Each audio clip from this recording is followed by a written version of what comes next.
Hola, ¿qué tal? Bienvenidos a esta nueva clase de nuestro curso de Matemáticas Computacionales y Teoría de la Computación. Mi nombre es Marco Benalcázar. En esta clase vamos a continuar con el estudio de árboles. En esta clase vamos a analizar la búsqueda o recorrido de árboles, en este caso de árboles binarios, aunque los conceptos que vamos a estudiar también aplican para árboles que no necesariamente son árboles binarios. Decía búsqueda o recorrido tanto en anchura como en profundidad. Recorrer un árbol, como su nombre lo indica, implica navegar en el mismo, visitando los nodos del árbol una sola vez, de tal manera de que al navegar yo a través del árbol, por ejemplo, examinar qué contenido tienen los nodos de este árbol o buscar un determinado elemento dentro del árbol. Entonces, tenemos dos tipos de búsquedas o recorridos que podemos aplicar dentro de un árbol, en este caso árboles binarios. Y las dos búsquedas que podemos nosotros utilizar a la hora de navegar en un árbol es la búsqueda en profundidad, o en inglés se denomina Depth First Search, y la búsqueda en anchura, o lo que en inglés se denomina Breadth First Search o DFS. BFS, perdón, aquí hay un error. Ok, entonces tenemos la búsqueda Depth First Search y la búsqueda Breadth First Search, que son los nombres en inglés para la búsqueda en profundidad y la búsqueda en anchura, respectivamente. Dentro de estos dos tipos de búsquedas, a su vez tenemos tres formas. En el caso de la búsqueda o recorrido de un árbol en profundidad, tenemos tres formas de recorrer el árbol. Tenemos un recorrido que se denomina en preorden, el segundo es un recorrido entre orden y el tercero es un recorrido que se denomina post-orden. Los nombres en inglés es pre-order, in-order y post-order, ¿no? Pre-order traversal, in-order traversal y post-order traversal, que significa básicamente un recorrido del árbol en preorden, un recorrido del árbol en preorden y un recorrido del árbol en post-orden.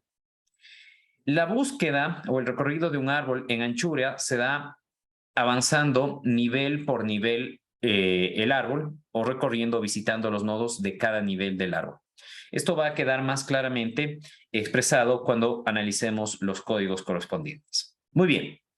Para analizar estas dos formas de explorar el árbol en profundidad y en anchura, y cada una de las formas que tenemos en profundidad, así como la forma de recorrer el árbol en anchura, nosotros tenemos que recordar las tres partes fundamentales que podemos describir en un árbol, ¿no?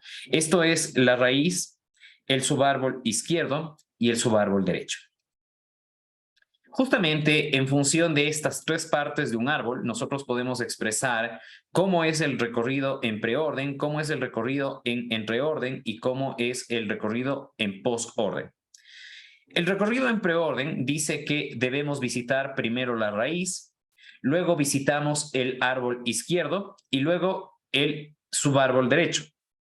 El recorrido en preorden es primero visitamos el subárbol izquierdo, luego visitamos la raíz y luego visitamos el subárbol derecho. El recorrido en postorden nos dice que primero visitamos el árbol izquierdo, luego el subárbol derecho y finalmente la raíz. ¿Ok? Muy bien, entonces con esto pues veamos cada uno de estos recorridos. Vamos a ver el recorrido en preorden con mucho detalle. Y los demás recorridos ustedes los pueden revisar rápidamente, puesto que la lógica que se va a aplicar es una lógica similar, lo que va a cambiar es el algoritmo. Entonces, la forma de ver cómo podemos aplicar el recorrido en preorden es justamente siguiendo el algoritmo que nos indica cómo se visita un árbol en preorden, esto es búsqueda en profundidad. Y justamente ese pseudocódigo que vamos a analizar es este que ustedes tienen en pantalla. Entonces, este algoritmo es un algoritmo recursivo, es decir, es un algoritmo que se invoca a sí mismo. Justamente ustedes pueden ver aquí que se llama dentro de la función preorden a preorden, y acá también se llama a preorden. Entonces, este es un algoritmo recursivo que procesa los vértices de un árbol binario usando el recorrido en preorden, como se ha dicho. La entrada es PT, que corresponde a la raíz de un árbol binario, y la salida o lo que va a devolver este algoritmo va a depender de lo que queramos hacer. Típicamente, lo que se suele hacer es imprimir el contenido de los nodos. Así que esto que dice procesar PT o procesar la raíz va a implicar imprimir el contenido de la raíz. No necesariamente, podemos hacer otras cosas también, cambiar el contenido, por ejemplo. Pero lo típico es imprimir, ¿no? Así que este procesar se va a reemplazar, por ejemplo, por imprimir o por reemplazar contenido o cualquier otra tarea que queramos hacer en el árbol. Muy bien. El pseudocódigo, como ustedes ven, es bastante simple. Recibo la raíz. Lo primero que hago es consultar si la raíz del árbol está vacía. Si la raíz del árbol está vacía, pues no hay nada más que hacer. Tengo que salir de la función. Pero si la raíz tiene algún contenido, pues tengo que procesar esa raíz. Y procesar esa raíz significa, por ejemplo, imprimir su contenido, como les había dicho. Luego, tengo que en L, a L le asigno el subárbol izquierdo de PT o el hijo izquierdo de PT, ¿ok? Y luego se hace una llamada recursiva al mismo código. Una vez que termina de ejecutarse esa llamada recursiva, le asigno a R el hijo derecho de PT y de nuevo el algoritmo se invoca recursivamente. De tal manera de que este es el código con el cual se navega el árbol o se visitan los nodos del árbol una sola vez en profundidad y siguiendo este recorrido denominado en preorden. La mejor manera de ver este pseudocódigo o entender este pseudocódigo es justamente considerando un ejemplo. Así que aquí tenemos un árbol binario, ¿ok?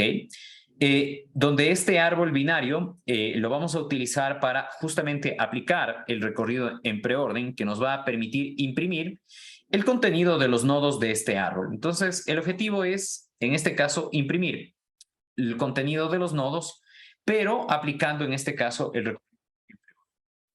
Aquí ustedes tienen una estructura de datos que probablemente ustedes ya la han revisado, que es lo que se denomina una pila. En este caso, la pila va a ser la estructura que nos va a nos va a permitir ir guardando la información de los llamados recursivos y de esta manera, pues, entender de mejor manera cómo funciona el código. ¿Ok? Entonces, en este caso, el código empieza por tomar la raíz del árbol. Entonces la raíz del árbol ingresa a esta función. Por supuesto, la raíz no está vacía y como la raíz no está vacía, se ejecuta la línea 3 y lo que se imprime es el contenido justamente de la raíz, que es f, ¿ok? Y se asigna el hijo izquierdo de pt y se hace un llamado recursivo, ¿ok? Entonces, con eso estaría en esta parte de aquí, ¿no? Primero estaba en F, luego asigno el hijo izquierdo de F, que es D, y con eso se ejecuta un llamado recursivo en la línea 5. En el llamado recursivo, de nuevo, ingreso a la línea 1 y pregunto si el contenido que he señalado que tiene D es vacío. Por supuesto, no es vacío. Entonces, en este caso, se imprime el contenido de ese nodo. ¿Ok? Eso se almacena en la pila también. Y, de nuevo, se toma el hijo izquierdo de el nodo D, ¿no? De nuevo, con eso se hace en la línea 5 el llamado recursivo. En la siguiente ejecución o llamado recursivo del código, ingresa el nodo que tiene contenido B. Como no está vacío, se ejecuta la línea 3, es decir, se imprime el valor de B. Y luego, en la línea 4, perdón, se asigna el nodo y el hijo izquierdo de B, que es A, y por lo tanto esto queda guardado en la pila. Ahora estoy en A, ¿ok? En A, cuando A ingresa al llamado recursivo, como no está vacío, se va a la línea 3, se imprime A, que ya lo tenemos, y esto se guarda aquí, ¿no? Luego se toma el hijo izquierdo de A. Por cierto, esto es vacío y esto es vacío, ¿no? ¿Ok? Entonces, el hijo izquierdo de A, con el hijo izquierdo de A que está en vacío, ingresa al llamado recursivo. Como está en vacío, ¿ok? Sale del código, no tiene que ejecutar nada y obviamente con esto habría llegado al tope de la pila en estos llamados recursivos. Entonces, con eso ya se habría ejecutado la línea 5. Ahora, ¿qué hace? Toma o se ejecuta la línea 6. La línea 6 es tomar en vacío o el hijo derecho de A, que es vacío, eso se escribe en la pila. Como está en vacío, también termina el llamado recursivo y con eso pues este elemento se quitaría de la pila. ¿Ok? Entonces con esto habría procesado los dos hijos de A, que son los hijos, el hijo izquierdo y el hijo derecho. ¿Ok? Ya está procesado A, ahora voy a B. En B me falta por visitar el hijo derecho, que es C, ¿ok? Y este de nuevo tiene vacío y vacío, ¿no? Entonces, de nuevo, en este caso, en C, como no está vacío, se imprimió, el hijo izquierdo es vacío, ¿ok? Como está en vacío, se termina la ejecución del código, se ejecuta el hijo derecho o pasa el hijo derecho de C, como eso está vacío, termina el código y me quedo con eso o he terminado con eso B. Ahora voy a D. En D tengo este hijo derecho, ¿ok? Se imprime este contenido, ¿ok? Y este de nuevo tiene vacío, vacío, ¿no?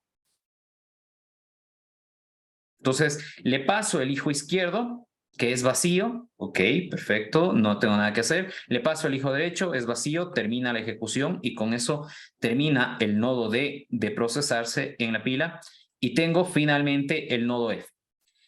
En el nodo F, el hijo derecho es J, se imprime J, J se guarda en la pila, ok. Siguiendo el código, pues el hijo izquierdo de J es G, G se imprime aquí, ok.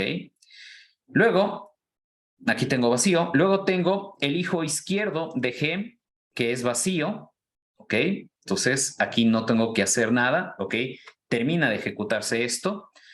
El hijo derecho de G es I se imprime y se guarda en la pila y en su defecto tiene vacío, vacío. Entonces ya sabemos cómo funciona esto, ¿no? Se guarda vacío por el hijo izquierdo, como ahí termina el código, ¿ok?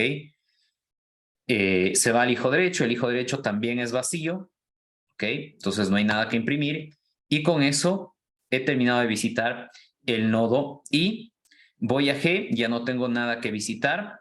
Ahora voy a J, el hijo izquierdo de J es K, se imprime acá, K.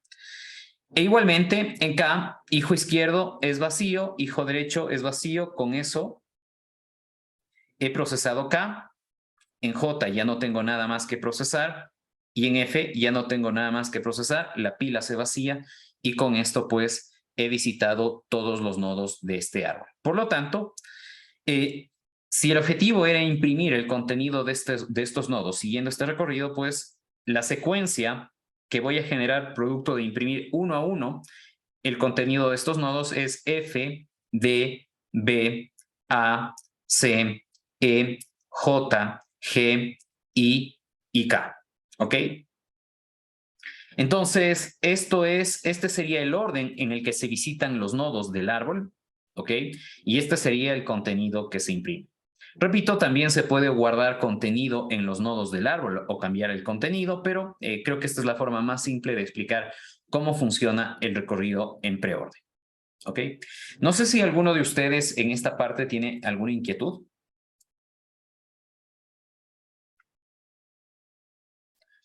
Muy bien, entonces este es el recorrido en preorden. También tenemos el recorrido en reorden y tenemos el recorrido en postorden. Los pseudocódigos para cada uno de estos recorridos están puestos, así que a modo de práctica, utilicen ustedes este pseudocódigo para ver cómo se van visitando los nodos del árbol y por supuesto pues aquí tengo la respuesta para que ustedes puedan comparar lo que ustedes han obtenido. Entonces por favor hagan esto como ejercicio de la clase. Ok, entonces lo que vamos a hacer ahora es simplemente a dibujar cómo se visitan los nodos en base a las respuestas que hemos puesto para cada uno de estos tipos de búsquedas. Con el ejemplo que les he dado, ustedes ya pueden aplicar las dos búsquedas en profundidad que nos faltan revisar, que es la búsqueda en preorden y la búsqueda o el recorrido en postorden. ¿Ok? Entonces, para eso, déjenme utilizar otro color diferente al que tenemos aquí. De hecho, vamos a usar un color negro. Entonces, en este caso, primero se visita el nodo F, luego se iba al D, luego se va al B, luego se va al A, del A se va al C, del C se va al E, del E nos vamos al J, del J nos vamos al G, del G nos vamos al I, del I nos vamos al K. Entonces, este es el recorrido que sigue o por el cual se navega este árbol, ¿ok? Ahora hagamos una historia similar en el caso del recorrido en preorden. En este caso, primero se visita A, luego se visita B, luego se visita C, luego se visita D, luego E,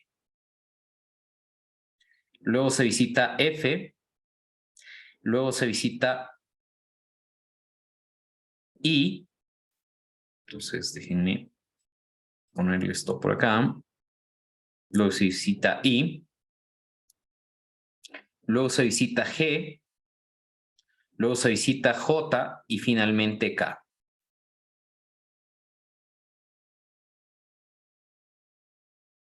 ¿Ok? Entonces, esta es la forma en la que se recorre el árbol. ¿Ok? Finalmente, en el caso del recorrido en postorden, en este caso, visitamos A, luego C, luego B, luego E, luego D, luego I, luego G, luego K, luego J y finalmente F.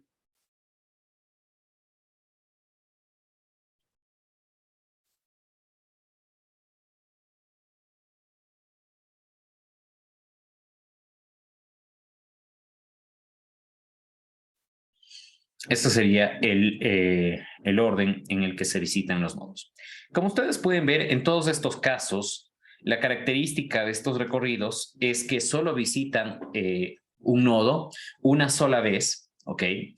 Y obviamente lo que va cambiando es en qué orden se van visitando los nodos y eso justamente está dado por cada uno de estos pseudocódigos que hemos visto. ¿Ok?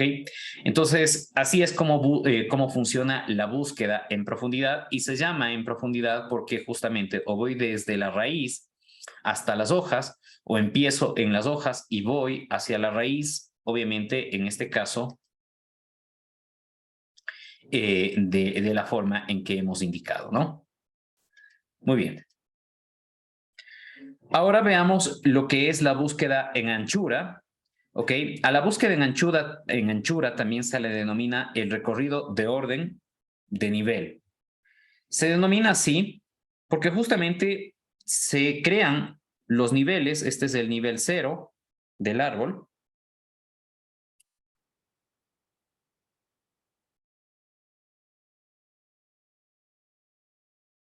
Este es el nivel 1.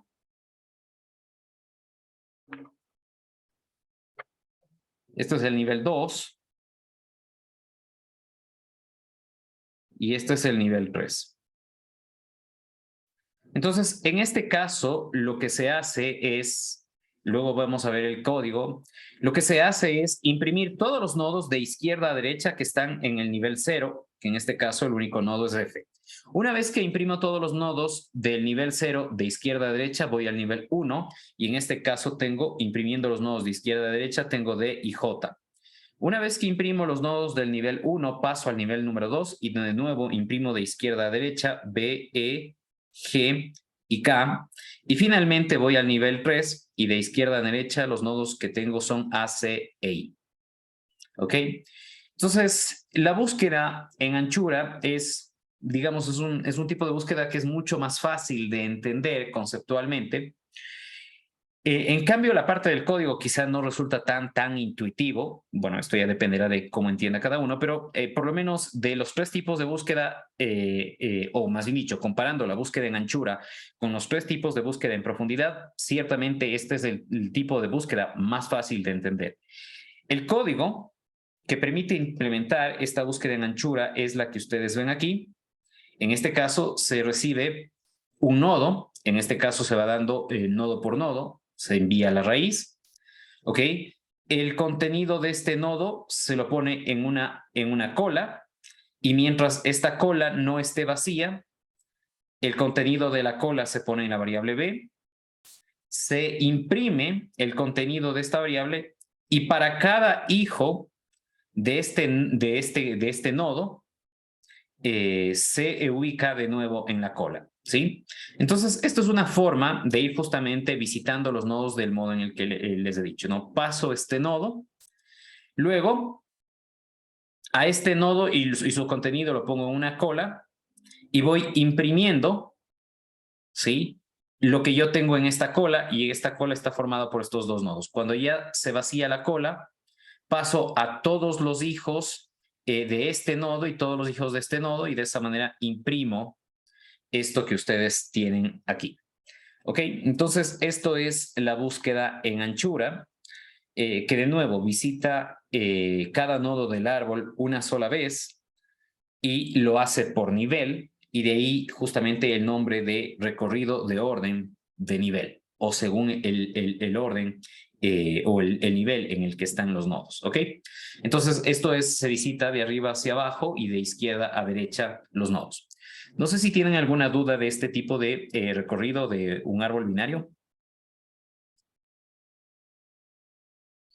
Si no fuese un árbol binario, para cualquiera de estas búsquedas, pues tengo que empezar por el subárbol izquierdo, subárbol, si hubiesen 3 ramificaciones, subárbol de la mitad, subárbol de la derecha, ¿ok?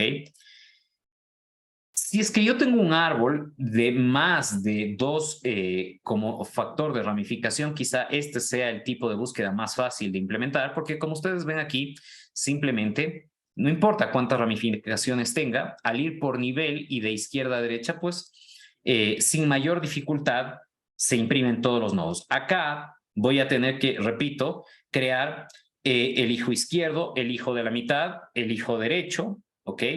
Y claro, esto implica un cambio en el código, mientras que esto de acá prácticamente no va a tener ninguna modificación que hacer, más que simplemente, obviamente, decir que este nodo tiene otro hijo, ¿ok? Y una vez que se indique que este nodo tiene otro hijo, aparte de los que se indican, pues el código va a hacer el resto del trabajo. Es decir, no voy a tener que cambiar el código para visitar un árbol que tenga un factor de ramificación de más de 2, 3, 4, 5, qué sé yo. Listo. Entonces, así es como funciona este recorrido del árbol en anchura. ¿Ok? Muy bien, entonces con esto hemos visto cómo podemos navegar en un árbol visitando un nodo o visitando cada nodo una sola vez.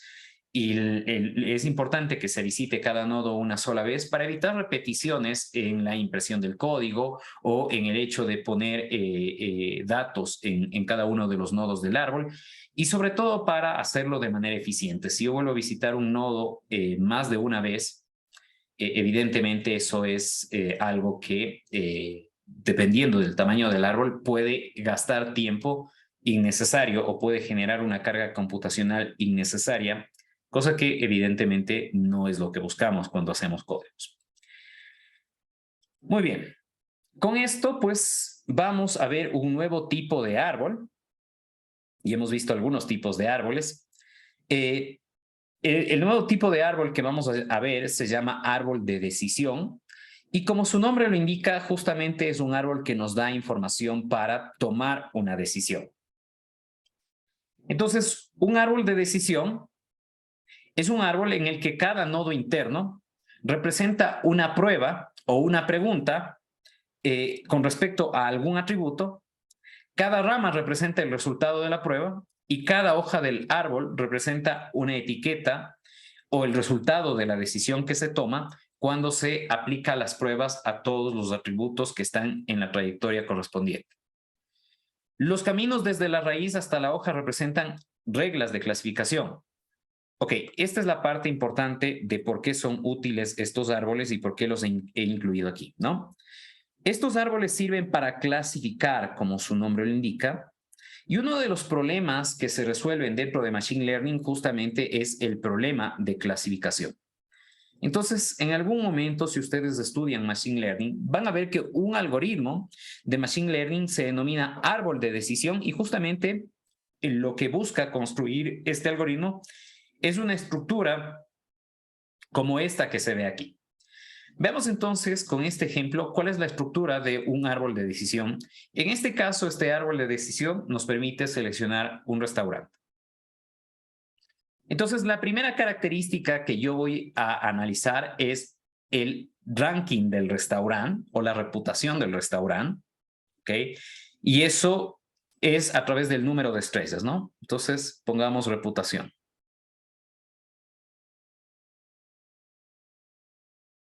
Esa es la característica que se verifica en ese nodo. Luego, precio o costo, ¿no? Luego acá tenemos el tipo de restaurante o el país, si se quiere, de donde proviene la comida o el estilo de comida, más bien dicho, ¿no? ¿Ok? Bueno, en este caso, tipo afgano. Y aquí se verifica si es de tipo polaco. ¿Ok? Acá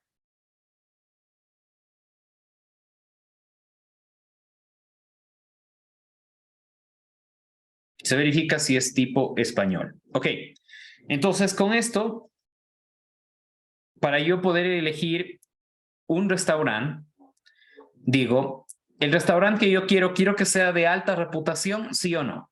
Si la respuesta es sí, con estos datos me dice, ok, váyase al restaurante de Jimmy. ¿Ok?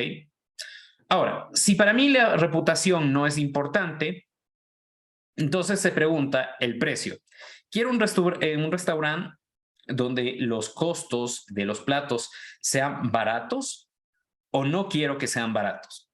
Si el precio para mí es importante, es decir, busco un restaurante que no sea caro o que sea barato, me voy por este camino y acá me preguntan, ¿quiero comer comida polaca? Si la respuesta es sí, me voy al Sekowski, ¿ok? Y si la respuesta es no, me voy a comer una pizza en el restaurante de Aurelio. Si la respuesta hubiese sido no, entonces me preguntan, ¿quiere comer en un restaurante donde se sirve comida de Afganistán o afgana? Si la respuesta es sí, váyase a Hellman. Si la respuesta es no, ¿desea comer, se pregunta, comida española? Si la respuesta es sí, váyase al café Baba Reba.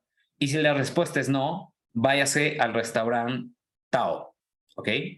O On the Tao, ese sería el nombre. Entonces, como ustedes pueden ver, en este caso, si yo sigo una trayectoria, esto me da una regla de clasificación. Aquí hay yo quiero seleccionar un restaurante y cada uno de estos nodos justamente se ponen en estos rombos porque tengo que tomar una decisión sí o no son las respuestas. Si la respuesta es no, me voy por la derecha. Si la respuesta es sí, me voy por la izquierda, perdón. Y si la respuesta es sí, me voy por la derecha, ¿no?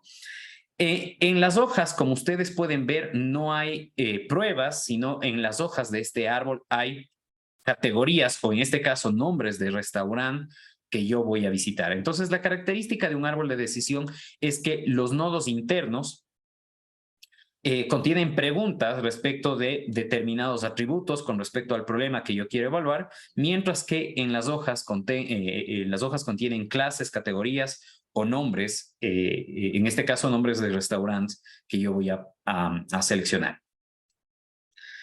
Analicemos un segundo ejemplo de un árbol de decisión. En este caso, este árbol de decisión nos permite clasificar un animal. Entonces, cuando yo tengo un animal, empiezo en la raíz y digo, el tamaño de este animal es decir, el primer atributo que se evalúa es tamaño, ¿no? Ok. El segundo atributo es si puede hacer un squeak, es decir, ruido o sonido del animal. Pongamos sonido más que ruido. Ok. Acá lo que se evalúa es el cuello, ¿no? El tamaño del cuello. Aquí lo que se evalúa es la nariz. Y aquí lo que se evalúa es el hábitat. ¿Ok? Entonces, viene un animal. Si el animal es pequeño, se analiza qué tipo de sonido emite el animal. Más dicho, se analiza si emite o no emite sonido. Las respuestas son de sí o no. Si no emite sonido, el animal puede ser una ardilla. Si emite sonido, entonces puede ser una rata. Si el tamaño del animal es grande o es alto, entonces analizo el cuello. Si el cuello es pequeño, ahora paso a analizar la nariz. Si la nariz es pequeña, ahora analizo el hábitat. Si el animal vive en tierra, entonces puede ser un rinoceronte. Si el animal habita en agua, puede ser un hipopótamo. Si tengo un animal que es alto, que tiene un cuello corto y que tiene una nariz grande, puede ser un elefante. Si yo tengo un animal que tiene que es de gran tamaño, es alto, que tiene un cuello largo, este animal puede ser una jirafa.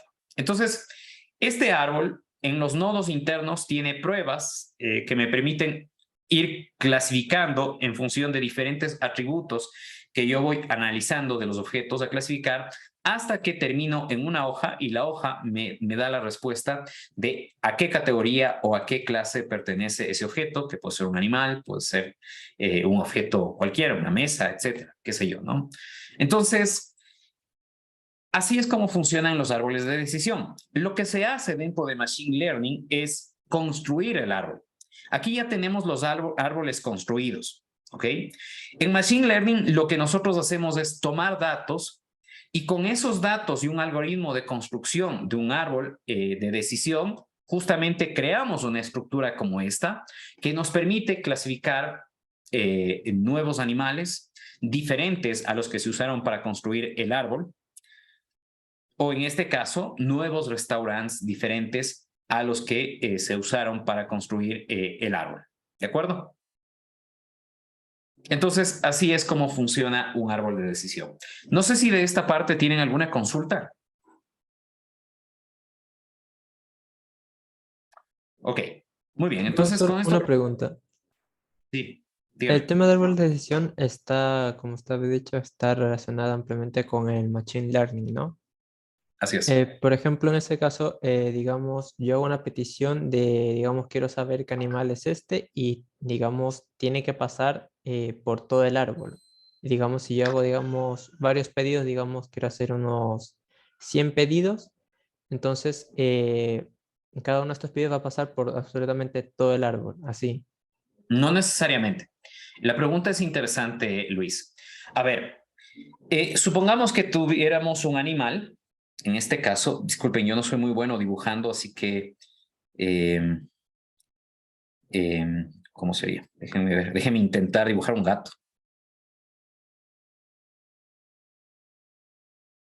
Bueno, esto parece Bueno, no sé, parece un bicho, no parece una pulga. Bueno, digamos que este es un gato, ¿ok? Entonces, para yo poder procesar este animal con este árbol, yo deberé medir en este animal el tamaño y deberé obviamente decir, a partir de este tamaño lo catalogo como un animal pequeño y a partir de este tamaño como un animal grande, ¿de acuerdo? Entonces mido el tamaño, el sonido que emite el animal, si emite o no emite sonido en este caso, ¿ok? El tamaño del cuello. ¿Qué más tengo que analizar? El hábitat, ¿ok? Y la nariz. Estas cosas yo tengo que determinar respecto de este animal. Una vez que yo determino estos atributos en este animal, ahora sí, con esos atributos voy a usar el árbol. Entonces, el árbol primero me dice que utilice el tamaño. Entonces, si el tamaño corresponde a un animal pequeño, me voy por este lado. Entonces, fíjense que si me voy por el lado izquierdo, ya no necesito analizar el tamaño del cuello, en dónde vive y qué tamaño tiene la nariz. Simplemente con tamaño y sonido ya puedo clasificar al animal. ¿De acuerdo? Entonces, digo que es un animal pequeño y digo, ¿emite o no emite sonido? La respuesta digamos que es no emite sonido, entonces este animal es una ardilla.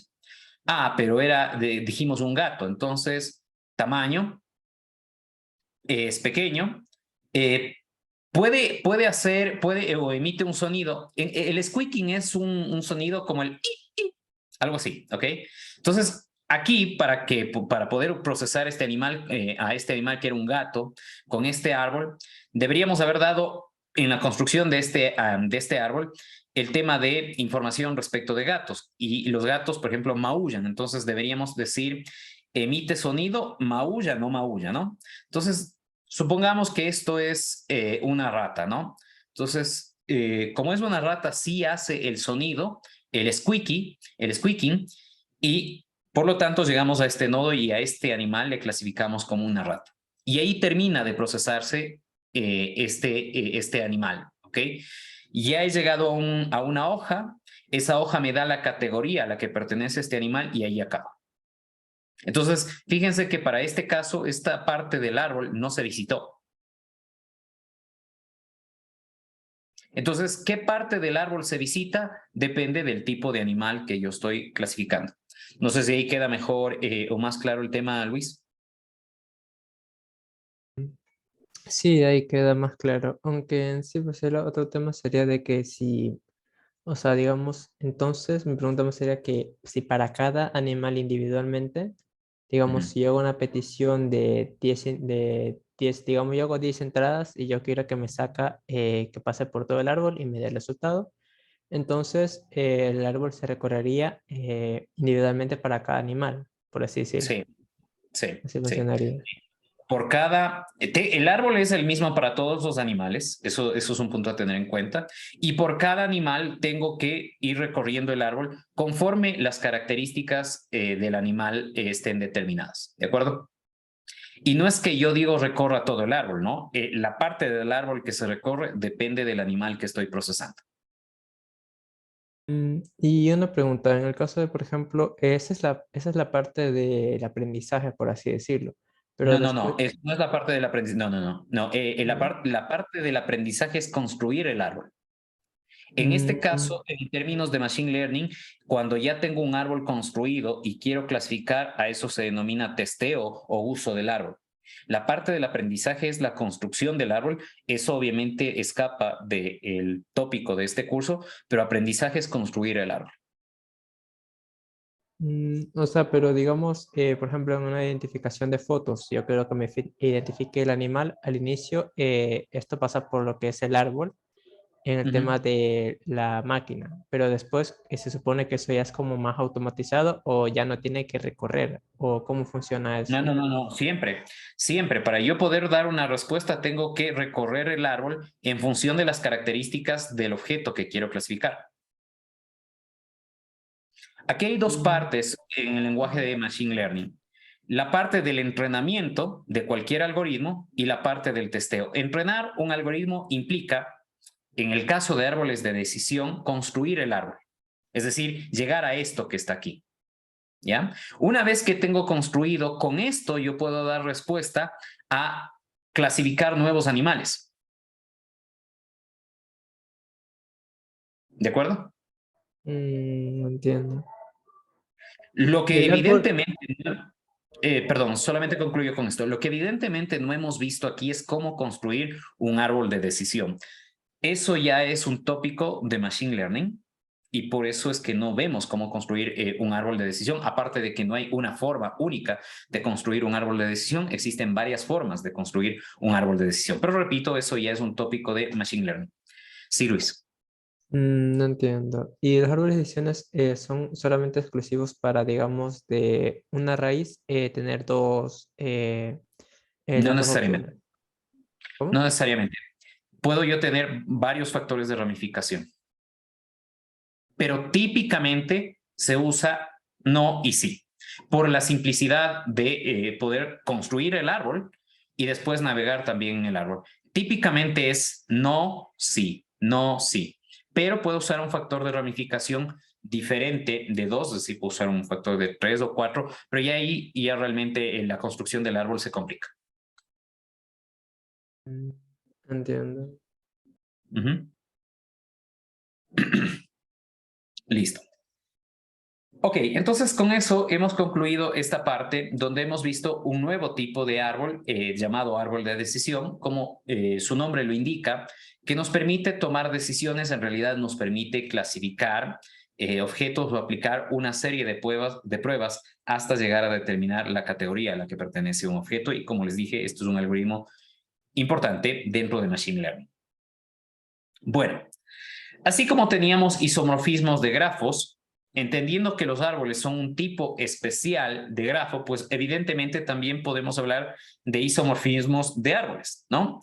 Entonces, ya habíamos explicado en bastante detalle cuando analizábamos grafos qué significaba un isomorfismo. Un isomorfismo no era otra cosa más que tener dos grafos, en este caso dos árboles, que tienen la misma forma, ¿no? Iso que viene de igual, y morfismo que viene de morfos, forma, ¿no? Entonces, dos árboles que son isomorfos significa que tienen la misma estructura. Entonces, aquí ustedes tienen dos árboles, este de aquí y este de acá, y estos dos árboles son isomorfos, ¿ok? Entonces, si nosotros establecemos la función que nos permite mapear los vértices, entonces tendríamos que f de A, podríamos decir que es igual a 1, f de B es igual a 2, f de C es igual a 3, f de D es igual a 4 y f de E es igual a 5. F de B sería 3, perdón. F de B sería 3, eso es importante. F de B sería 3 y ahí sí. De C podríamos decir que es cualquiera, 1, podríamos decir 2, 4 y 5, ¿ok? Ya, esta sería la función que mapea vértices. Ahora vamos a poner E1, E2, E3, E4. Acá pondríamos epsilon 1, epsilon 2, epsilon 3 y epsilon 4.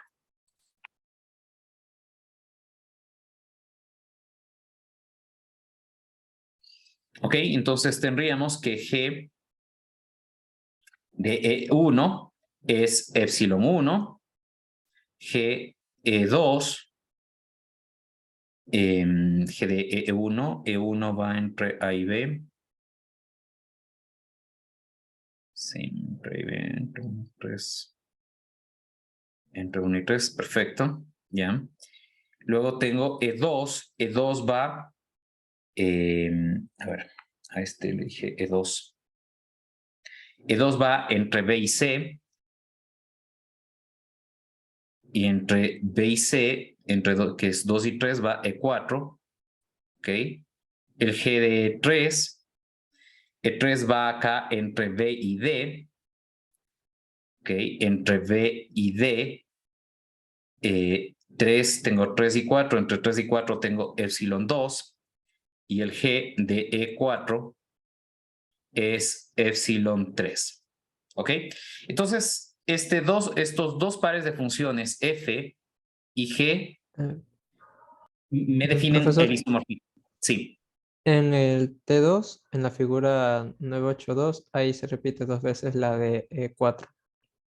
Ah, perdón, tienen toda la razón. E2, creo que esto le quise llamar E3, déjenme ver. Entre 3 y 5, que son, 3 y 5 es entre B y E, es E4 y 4 3 E3. Sí, ahí está. Listo. Este sería entonces el isomorfismo. El par de funciones F y G definen el isomorfismo y este isomorfismo me dice qué vértice de aquí es equivalente con el vértice, qué vértice de este grafo es equivalente con el vértice de acá y qué arista de este grafo es equivalente con qué arista de este otro grafo. ¿Ok? Entonces con esto defino el isomorfismo y esto pues nos indica que estos dos árboles de aquí son equivalentes. Por supuesto, yo también puedo usar las matrices de adyacencia o incidencia para estos árboles, que al final los árboles también son grafos, y comparar esas matrices para un orden determinado de los vértices y ver si son iguales o no son iguales. Muy bien, aquí tengo dos árboles que no son isomorfos, ¿ok? Tengo el árbol T1 con vértices A, B, C, D y E, y tengo el árbol T2 con vértices B, W, X, Y y Z, ¿ok? Entonces, ¿por qué estos árboles no son isomorfos? Porque, claro, fíjense que aquí tenemos un vértice en T2 que es X, que tiene grado 3, mientras que aquí el mayor grado de un vértice es 2. Por ejemplo, B, C y D son 3 vértices donde cada uno de estos vértices tiene grado 2. Entonces, estos dos árboles no son isomorfos. ¿Esto qué implica? Que decir que decir que dos árboles tienen la misma estructura implica que tienen el mismo número de vértices, el mismo número de aristas y también cada vértice, o más bien dicho, los vértices, algún vértice de este árbol tiene como equivalente algún vértice de este árbol y al ser equivalentes tienen el mismo grado, ¿no? Entonces fíjense que aquí tiene B grado 4 y B es el equivalente a 3 que también tiene grado 4. ¿Ok?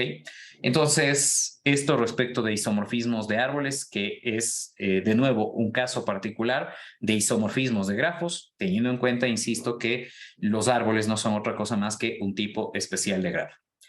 ¿Tienen alguna consulta de esta parte? ¿Estamos claros hasta ahí? ¿Sí? Ok. Quizá esta va a ser la parte que más les guste, porque lo que vamos a ver son árboles aplicados a juegos y por eso justamente se llaman árboles de juegos. Ok, entonces, como les decía, vamos a utilizar el tema de árboles aplicados a juegos. En este caso, pues vamos a utilizar a un árbol para analizar el recorrido o el desarrollo que tiene un juego. Y para eso, pues vamos a analizar juegos de este tipo, juegos de tablero, que resultan perfectos candidatos para el uso de árboles. Y dentro de estos juegos de tableros, una familia de juegos bastante simple de analizar son los que se denominan los juegos MNK, donde M es una variable, N es otra variable y K es otra variable. Un ejemplo de un juego MNK es el tic-tac-toe o juego del gato o 3 en raya o 3 en calle, como también se denominan, cualquiera de estos nombres son sinónimos. El juego del tic-tac-toe es un juego que se desarrolla en un tablero de 3 filas y 3 columnas. De ahí viene el nombre de M y N, es decir, M vale 3, N vale 3 y K representa el número de elementos que deben estar en una línea recta para ganar el juego. En este caso, el juego del tic-tac-toe es un juego 3-3-3 en un tablero de 3x3 y hay que formar o tienen que estar 3 marcas del mismo tipo formando una línea recta para ganar el juego. ¿Ok? Entonces, estimo que todos ustedes en algún momento habrán visto este juego, ¿no? El tic-tac-toe es un juego no cooperativo. Al decir es un juego no cooperativo, implica que los dos jugadores son contrincantes o compiten entre sí. ¿Ok? Hay juegos en donde los jugadores no compiten entre sí, sino más bien se ayudan o forman un equipo. ¿Ok? El tic-tac-toe es un juego de suma constante o de suma cero. Típicamente el tic-tac-toe se lo juega en el modo suma cero. Y sumar cero significa que cuando uno de los dos jugadores gana, el otro pierde. O lo que un jugador gana en puntos, el otro jugador pierde. ¿Ok? Entonces, ese sería un juego de suma cero. Y cuando hay un empate, ninguno de los dos recibe nada. Eso sería un juego con suma cero. Un juego de suma constante sería, por ejemplo, que cuando hay un empate, a los dos jugadores se les da un puntaje. Evidentemente ese puntaje va a ser menor que el que recibiría quien gane el juego, pero en definitiva, si hay un empate, los dos reciben un puntaje. Cuando el puntaje que reciben los dos jugadores es de 0 por el empate y lo que gana uno es lo que pierde el otro, en el caso de que el resultado sea diferente de empate, a eso se denomina un juego de suma cero. Todas estas definiciones que están puestas aquí son elementos que se estudian en lo que se denomina teoría de juegos, ¿ok? Donde en la teoría de juegos se analiza justamente estrategias que se pueden aplicar a juegos, ¿no? Y esta teoría de juegos es muy interesante, por ejemplo, en ámbitos como la economía. Ok, para un tablero de 3x3, de 3 filas y 3 columnas, ¿ok? Hay un total de 19.683 estados diferentes. En el tic-tac-toe, en definitiva, tengo 19.683 estados diferentes. Sin embargo, no todos estos estados diferentes son estados o configuraciones válidas para el juego del tic-tac-toe. Entonces, para el caso del tic-tac-toe, de estos 19.683, prácticamente apenas una cuarta parte de ellos son estados válidos. Es decir, 5.478 configuraciones son estados válidos. ¿Ok? Entonces, antes de seguir revisando esto, me voy a saltar a la siguiente lámina y vamos a ver, por ejemplo, estados que no son válidos, ejemplos de estados no válidos.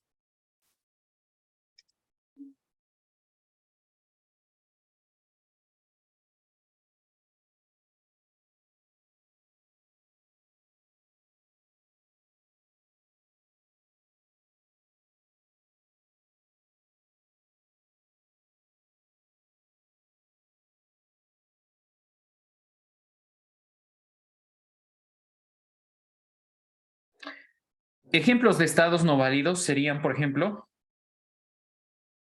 este de aquí. Este es un estado que se contabiliza dentro de estos 19.683, pero efectivamente no hay forma de que un estado válido para el tic-tac-toe sea este, ¿no? Debido a que es un juego donde los turnos se van alternando, entonces de ninguna manera puede estar el tablero lleno de X. Otro estado no válido, voy a poner otro que es equivalente a este, ¿no?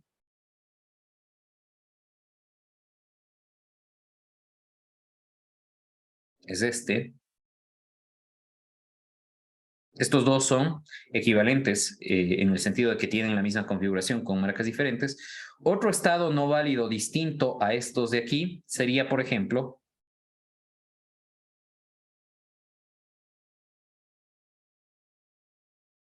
este. ¿Ok?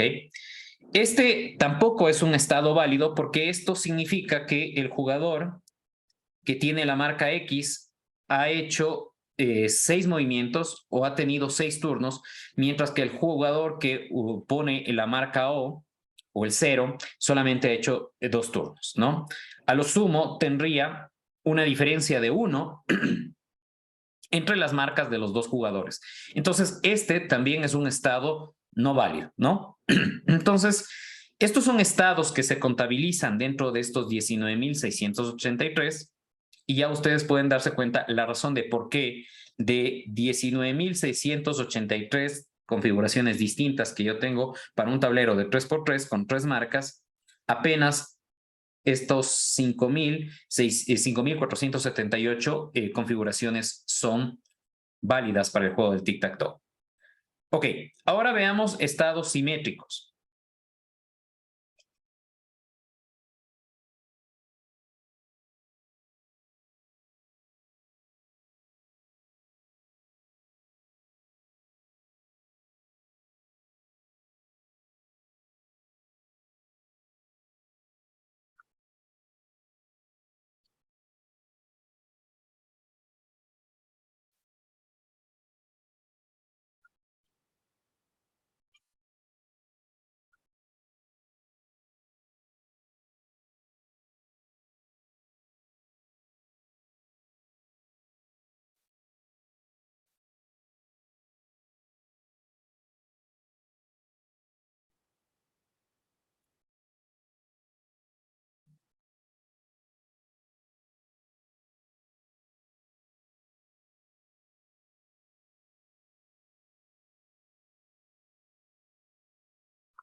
Ok, entonces estos 4 estados que voy a dibujar aquí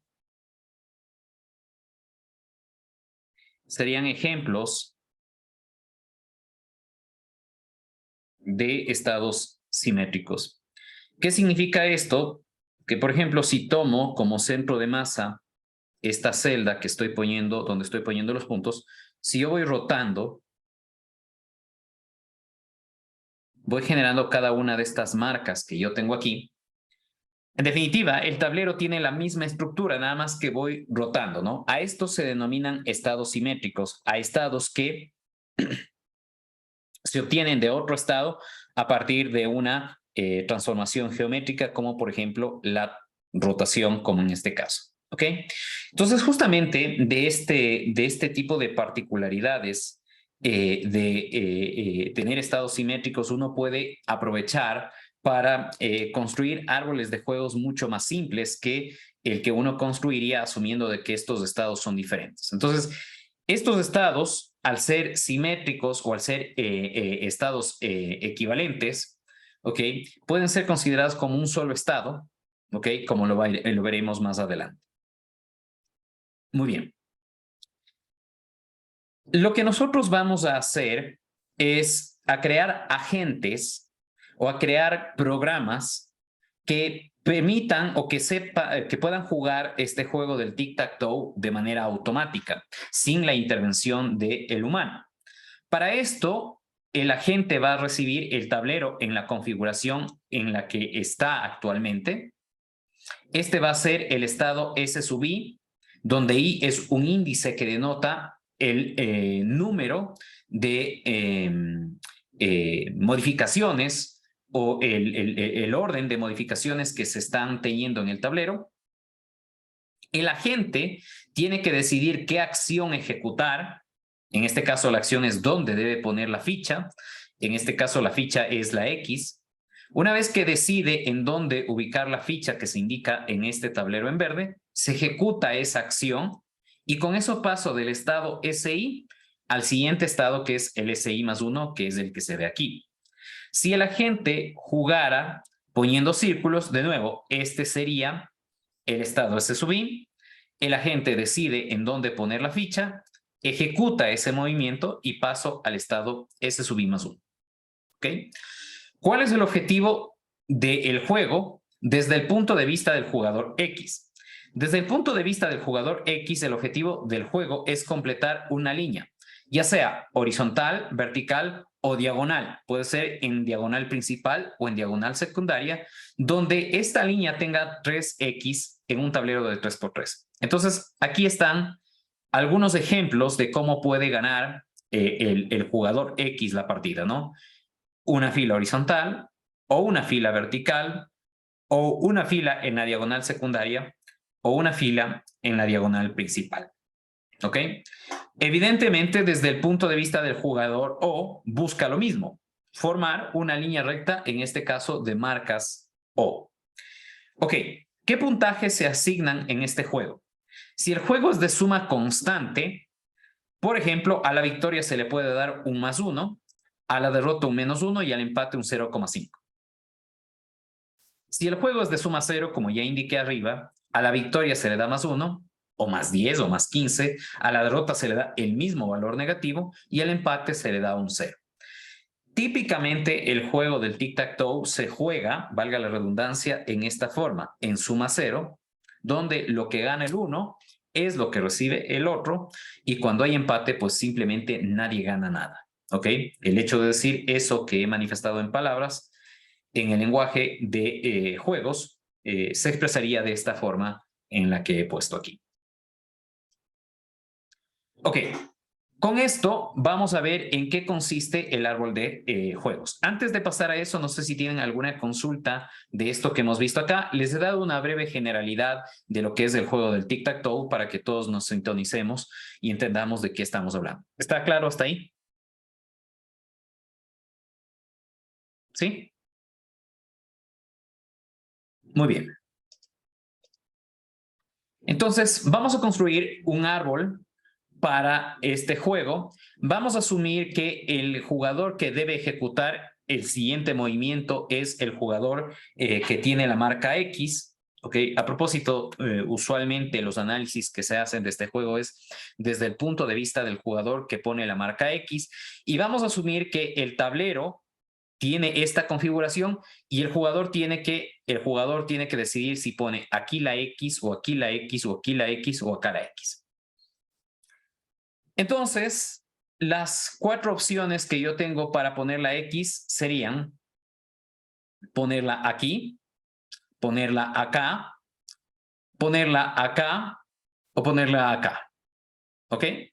Entonces, lo que tiene que hacer X es decidir si esta es la configuración que quiere devolver, o esta es la configuración que quiere devolver, o esta es la configuración que quiere devolver, o esta es la configuración que quiere devolver. Pero ¿eso de qué va a depender? Va a depender de en qué estado esté este tablero, si aquí he alcanzado un estado terminal. Un estado terminal sería donde el jugador X gana o pierde o hay un empate. Como ninguno de estos es un estado terminal, entonces antes de X poder decidir cuál de estos 4 movimientos es el mejor, debe ver qué podría hacer O. Y lo que podría hacer O es, si X jugara aquí, bueno, pues O tiene 3 opciones para poner sus fichas. Aquí, aquí o acá. Y eso es justamente lo que se evalúa en estos 3 hijos que se desprenden de este padre. O pone la ficha aquí, o pone acá, o pone acá. Y de la misma manera se aplica para cada uno de estos 3 tableros o 3 posibilidades de juego que tiene X. ¿Qué es lo que se hace adicionalmente? Se verifica si alguno de estos tableros corresponde a un estado terminal.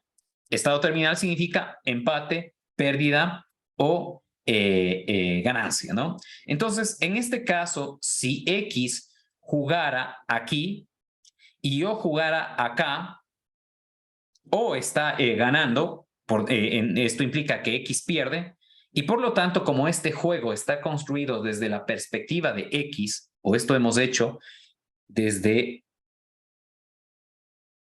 lo que le interesa a X, entonces, claro, X aquí está perdiendo porque O está haciendo un 3 en raya. Entonces, ponemos un -1, que es lo que asumimos que gana X, más bien dicho, que recibe X si pierde la partida. Como este no es un estado terminal, hay que seguir analizando qué es lo que pasa. Este tampoco es un estado terminal. Este de aquí sí es un estado terminal. Tengo una fila horizontal de O's y en este caso el jugador O gana, y desde la perspectiva de X, si O gana, pues X pierde. Por eso es -1. Este no es un estado terminal. Este no es un estado terminal. Aquí tengo un estado terminal, este también es un estado terminal, este no es un estado terminal, sí es un estado terminal, sí es un estado terminal y no es un estado terminal. Ok, entonces, en este caso tengo que seguir construyendo el árbol para ver qué posibilidades tengo. Entonces aquí tengo dos posiciones en las que puedo jugar, en las que puede poner X su ficha, aquí o acá, ¿ok? Entonces pongo la ficha aquí, en este tablero pongo la ficha en esta posición de aquí, ¿ok? Y con eso determino si este es un estado terminal, no es. Este es un estado terminal, sí es. Este es un estado terminal donde X ganaría. Este no es un estado terminal, no es un estado terminal, tampoco es este un estado terminal, tampoco es un estado terminal. Este no es un estado terminal, este sí es un estado terminal donde gana X, no es un estado terminal, sí es un estado terminal donde gana X, también es un estado terminal donde gana X y no es un estado terminal donde gana X. ¿Ok? Sigo expandiendo el árbol hasta tener en todos los casos estados terminales al final o como hojas. Entonces aquí ya solamente tengo una posibilidad para O. Si O, bueno, de hecho O ya no tiene más opciones, tiene que poner la marca I. Entonces cuando O pone la marca I es un empate, por lo tanto X recibe 0.5. En este caso, aquí también hay un empate, X recibe 0.5. En este caso, X pierde, recibe un puntaje de -1. En este caso, X pierde, X empata, recibe 0.5. Aquí también hay empate, aquí X pierde, recibe un puntaje de -1 y aquí X pierde, recibe un puntaje de -1. ¿Sí se entiende hasta aquí qué es lo que hemos hecho, no es cierto? Hemos ido expandiendo este árbol donde aquí hemos puesto la marca X, aquí hemos puesto la marca O, aquí hemos puesto la marca X y aquí hemos puesto la marca O, ¿ok? Y en cada uno de estos nodos que tenemos, analizamos el contenido del tablero. Si el contenido del tablero corresponde a un estado terminal, asignamos el puntaje correspondiente desde la perspectiva de X y de esa manera pues hemos expandido todo este árbol del juego. Ahora, ¿para qué construimos este árbol? Nosotros construimos este árbol para saber si X tiene que poner su marca aquí, o acá, o acá, o acá. Entonces, tenemos que ejecutar un procedimiento que nos permita saber cuál de estos 4 tableros es mejor y en función de eso, X pueda saber en dónde poder colocar su ficha. Entonces, ese procedimiento justamente es el que vamos a revisar en este instante. Ok, dígame Luis, ¿tenía alguna pregunta? Sí, respecto a lo que estamos viendo, quería saber si también se podría, por ejemplo, tomar, digamos, en vez de tomar absolutamente a todos como unas, es decir, como opciones diferentes, también podrían encontrarse como opciones equivalentes. Por ejemplo, es Sí. la misma composición que está, solo que está, digamos, en una orientación diferente, nada más.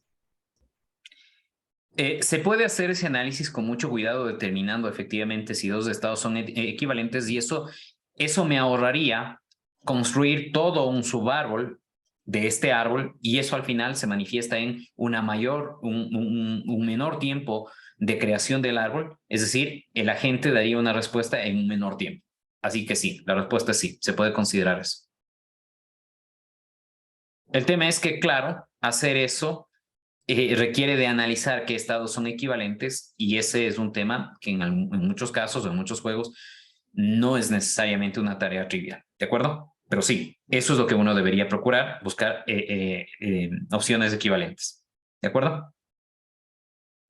Gracias. Ok, entonces el procedimiento que vamos a estudiar se denomina algoritmo Minimax y este algoritmo Minimax lo que nos va a permitir es recibir el tablero en una determinada configuración y nos va a devolver la posición en la que debe jugar el jugador X, el jugador que tiene la marca X, para obtener un res en raya. Entonces, ese es el fin del algoritmo Minimax. ¿Por qué se llama Minimax? se llama minimax porque desde la perspectiva de X maximiza los chances de ganar y desde la perspectiva de O para O minimiza los chances de ganar. Entonces, para el 1 busca ganar para X y para O este algoritmo busca derrotarle al jugador O. Minimax nos permite encontrar una política óptima para un jugador asumiendo que el oponente también juega de manera óptima. ¿Qué significa en este caso una política? Bueno, aquí tenemos dos palabras, ¿no? Tenemos la palabra política y la palabra óptima. Ustedes ya saben que el término óptimo significa el mejor. ¿Ok? Y política, en este caso, una política es una función que recibe como entrada un estado y que nos devuelve una acción. ¿Ok? Entonces, una política no es otra cosa más que una función pi que mapea de un conjunto de estados a un conjunto de acciones. ¿Ok? Esta es una función matemática. Entonces, esta función matemática recibe como entrada un estado y nos devuelve qué acción debemos ejecutar en ese estado. Y al decir política óptima, estamos refiriéndonos a que el algoritmo Minimax nos permite encontrar la función que nos dice cuál es la mejor acción que yo puedo ejecutar en cada uno de los estados que puede tener el juego del tic-tac-toe, en este caso, o cualquier otro juego. En un juego de suma cero, para dos jugadores, la solución que retorna Minimax es el equilibrio de Nash para dicho juego. ¿Ok? Entonces, de hecho, esto me trae a un punto. Hay una película que se llama A Beautiful Mind o Una mente brillante, que es justamente acerca de la vida de John Nash. John Nash fue un matemático famoso por aportar algunos aspectos concernientes a la teoría de juegos y esa teoría o la investigación matemática que él hizo se aplicó en economía. Y por eso John Nash recibió el premio Nobel justamente a economía. Él fue un matemático, al final hizo desarrollos que se aplicaron en economía y que sirvieron. El equilibrio de Nash es un concepto que permite que en un juego todos los jugadores ganen. ¿Ok? Entonces, es interesante el resultado porque en un juego donde tengo dos oponentes, como en este caso, el equilibrio de Nash me da la configuración para la cual los dos ganan. En este caso, el decir que los dos ganan significa que nadie pierde, es decir, hay un empate. ¿Ok? Entonces, este algoritmo Minimax, si yo lo uso, me va a garantizar que yo siempre gane el juego del tic-tac-toe. Y por eso cuando ustedes han jugado en línea, probablemente los algoritmos que están disponibles en línea en un nivel pro utilicen el algoritmo Minimax para programar a la gente que interactúa con el usuario, y ustedes habrán visto que es imposible ganarles. Y es imposible ganarles porque justamente esa es la característica del algoritmo Minimax. Entonces, el algoritmo Minimax asume que ustedes hacen un juego perfecto y adicionalmente asume también que su oponente hace un juego perfecto. Entonces, si asume que su oponente hace un juego perfecto y el algoritmo les da respuestas para eso, pues eso me lleva a concluir que con este algoritmo yo, en el peor de los casos, empato. En el mejor de los casos, si el otro jugador es imperfecto, yo siempre voy a ganar. ¿Ok? Esa es la importancia que tiene este algoritmo. Una vez que hemos visto eso, veamos cómo puedo usar el algoritmo Minimax para, utilizando este árbol, determinar un score o un puntaje para cada uno de estos tableros y en función de eso elegir aquel tablero que corresponde a una jugada que me dé el mayor puntaje y con eso pues sea o corresponda a la jugada óptima que debo seguir. Ustedes aquí han visto que he puesto max, min, max, min. Estos son funciones que yo voy a aplicar entre los scores que tengo aquí. Entonces, aquí yo tengo que sacar el mínimo entre todos los scores que se desprenden de un padre. acá tengo que sacar el máximo entre los scores que tienen los dos hijos y así sucesivamente. Entonces, aquí tengo estos que eran los scores que he asignado por ser nodos terminales y con esto apliquemos la estrategia minimax. En el primer caso, como tengo solamente hojas en este nivel, dejo el mismo valor. Luego tengo que aplicar el máximo, ¿ok? Perdón, el mínimo. El mínimo entre 1 y 0,5 es 0,5. Ok, aquí tengo el mínimo entre 0,5 y no hay más hijos, entonces es 0,5. El mínimo de 1 es 1, 0,5, 0,5. En este caso simplemente subo los scores cuando no tengo más hijos. Aquí tengo 0,5, acá tengo menos 1 y este menos 1 lo subo acá como score. ¿Ok? Perdón, este 0,5 acá lo subo simplemente. ¿Ok? Aquí cometí un error. Ok. Ahora tengo que calcular los scores de todos los nodos que tengo aquí. Algunos ya tienen score porque eran nodos terminales. De los que no son nodos terminales, veamos cómo se ha calculado. Entonces, en este caso, tengo que calcular en función del máximo. El máximo entre 0,5 y 1 es 1. El máximo entre 0,5 y menos 1 es 0,5. El máximo entre 0,5 y 0,5 es 5. El máximo entre 0,5 y 1 es 1. El máximo entre menos 1 y 1 es 1. El máximo entre más 1 y menos 1 es más 1. Luego tengo que aplicar el mínimo. El mínimo entre menos 1, más 1 y 0,5 es menos 1. El mínimo entre menos 1, 0,5 y más 1 es menos 1. El mínimo entre menos 1, menos 1 y más 1 es menos 1. El mínimo entre menos 1, menos 1 y más 1 es menos 1. ¿Ok? Y con eso saco pues el score de aquí, que es ahora con el máximo. El máximo entre menos 1, menos 1, menos 1, menos 1 es menos 1. Por lo tanto, el score de este tablero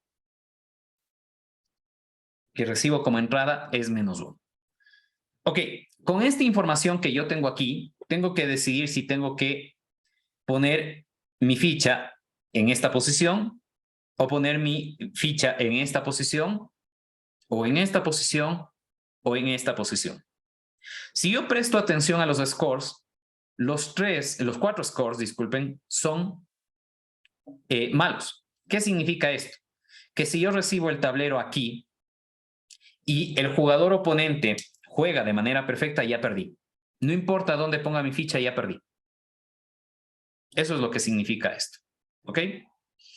Entonces, eso es lo que me permite determinar este algoritmo minimax. Mi única esperanza aquí para ganar es que el otro jugador no juegue de manera perfecta o cometa algún error.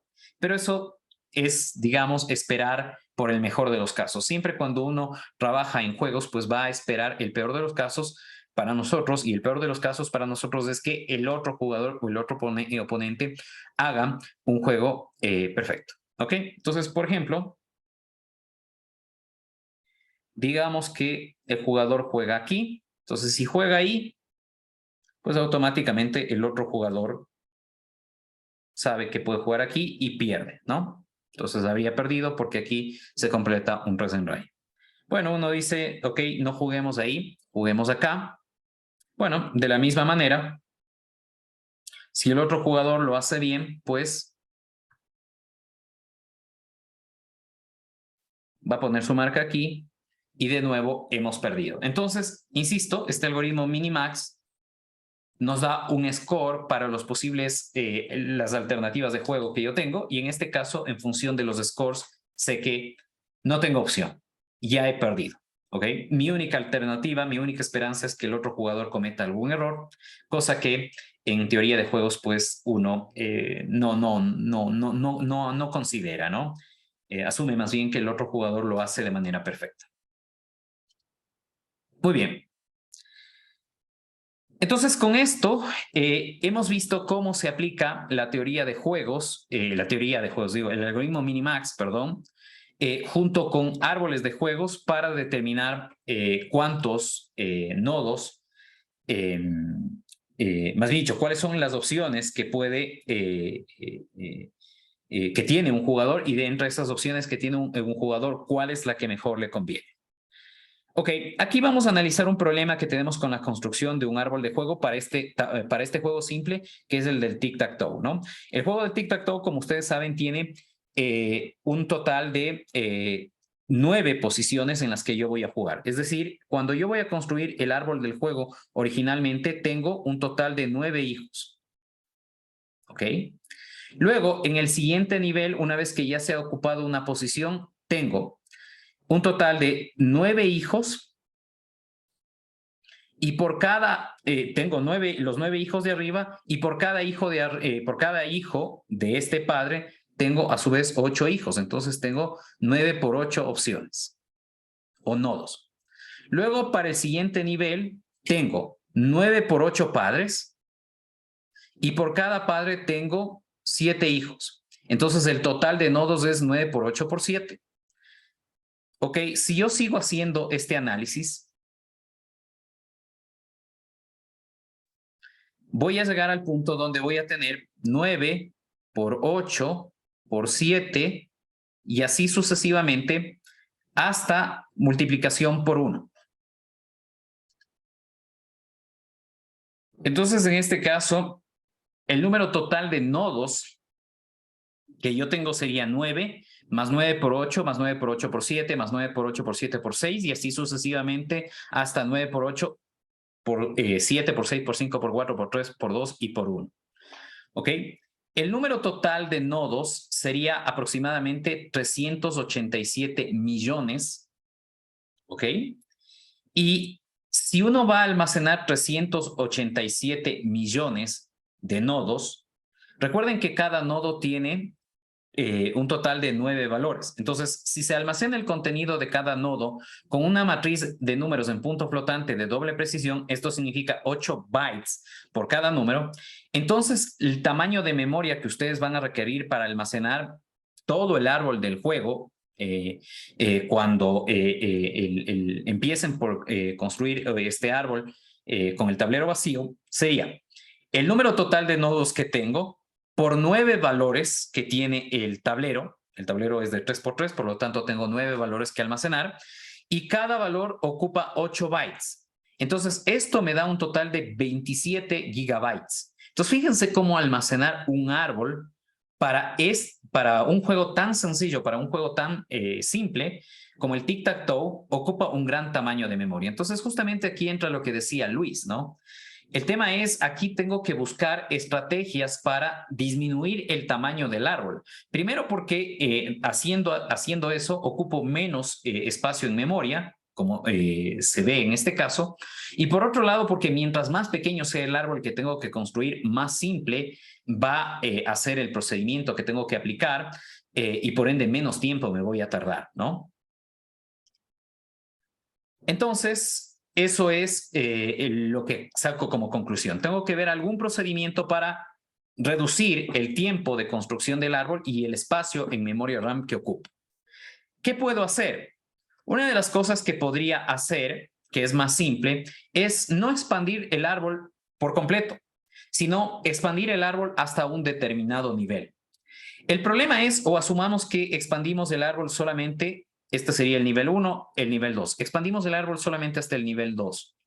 Entonces, si expandimos el árbol hasta el nivel 2, la pregunta es cómo determinamos, si solo nos quedamos aquí con el score, cómo determinamos el score de este nodo que no es terminal y de este nodo que tampoco es terminal.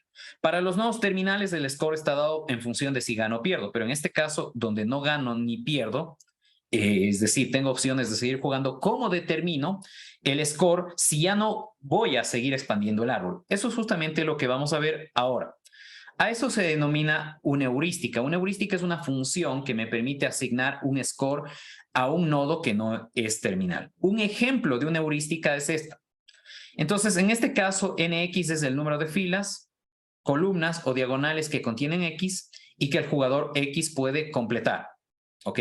Y NO corresponde al número de filas, columnas o diagonales que contienen O y que el jugador O puede completar. Bien. Entonces, para el ejemplo de esta figura, calculemos el valor de esta heurística. X puede completar las siguientes filas. puede completar esta fila de aquí y esta fila de acá. Por lo tanto, el número de filas que puede completar X es 2.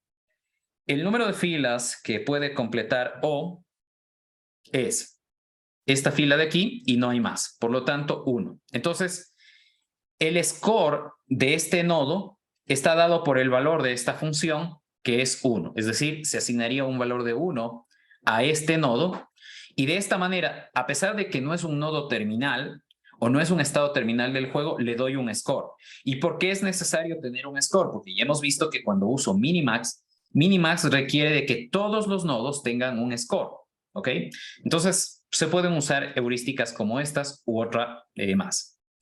Bien, entonces aquí vemos el cálculo de score para todos los nodos no terminales. Digamos que el árbol del juego es este que ven ustedes aquí. Entonces, estos son nodos no terminales en donde yo necesariamente tengo que calcular los scores. Entonces, el score de este nodo es 1, el score de este nodo es 1, el score de este nodo es 0. El score calculado, por supuesto, con esta función de aquí. Una vez que tengo estos scores, con estos scores calculo el valor de estos nodos. ¿Cómo? En este caso tengo que aplicar la función min, donde el mínimo de todos estos valores es menos 1, el mínimo de estos valores es menos 2, el mínimo de estos valores es 1. Luego aplico max, el máximo de estos valores es 1. ¿Ok? Por lo tanto, con eso determinaría que tengo que jugar en el medio. ¿Ok?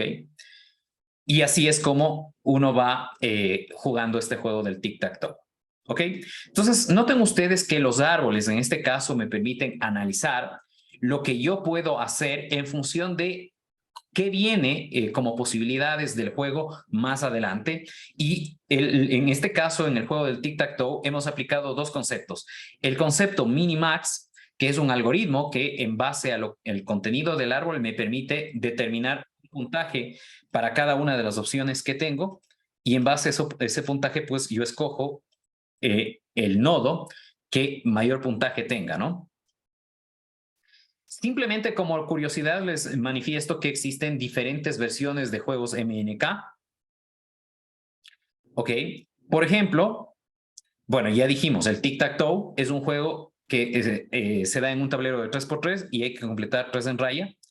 Hay también lo que se denomina el Gomuko. Aquí les pongo, por cierto, un enlace si es que desean jugar esto. Aquí también hay un enlace si quieren jugar el Tic-Tac-Toe. El Gomuko tengo que jugarlo en un tablero de 15x15 y en este tablero de 15x15 se debe completar una fila de 5 elementos. ¿Ok? También existe este juego llamado de Miser o el Tic-Tac-Toe invertido, donde antes el objetivo era completar 3 en línea. Ahora, en esta versión del juego, el objetivo es evitar completar 3 en raya. El que completa 3 en raya pierde. ¿Ok? Entonces, aquí está un detalle de este juego de Miser. Estos son juegos de tablero. En todos los casos de estos o en todos estos juegos se puede aplicar el concepto de árboles.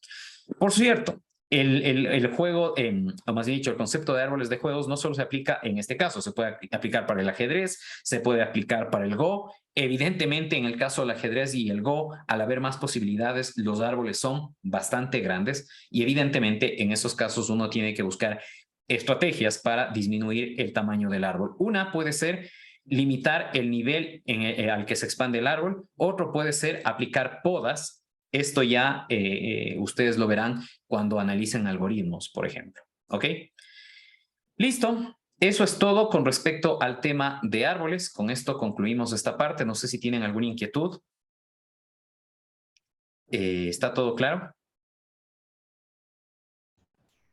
Profe, una pregunta. ¿Es el único algoritmo que existe para hacer este tipo de juegos o existe otros más? El minimax, dice usted. Al Ajá, minimax el se mismo. refiere. No, no. De hecho, por ejemplo, en inteligencia artificial uno puede construir, entrenar algoritmos para que jueguen un juego. No, no es el único algoritmo. Este algoritmo que estamos viendo a mí más es más eficiente con respecto a otros o es lo mismo? Bueno, cuando analizamos eficiencia siempre tenemos que decir eficiencia en términos de qué, ¿no?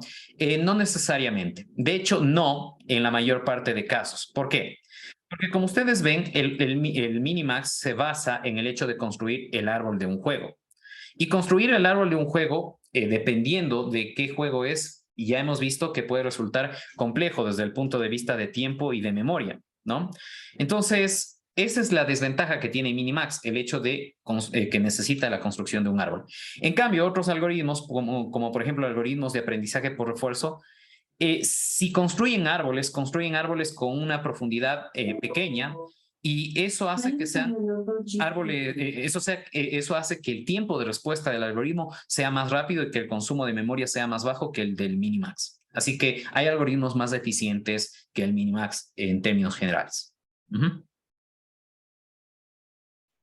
Gracias, profe. Con gusto. Listo, colegas. Entonces, con eso terminamos esta clase de árboles. Recuerden que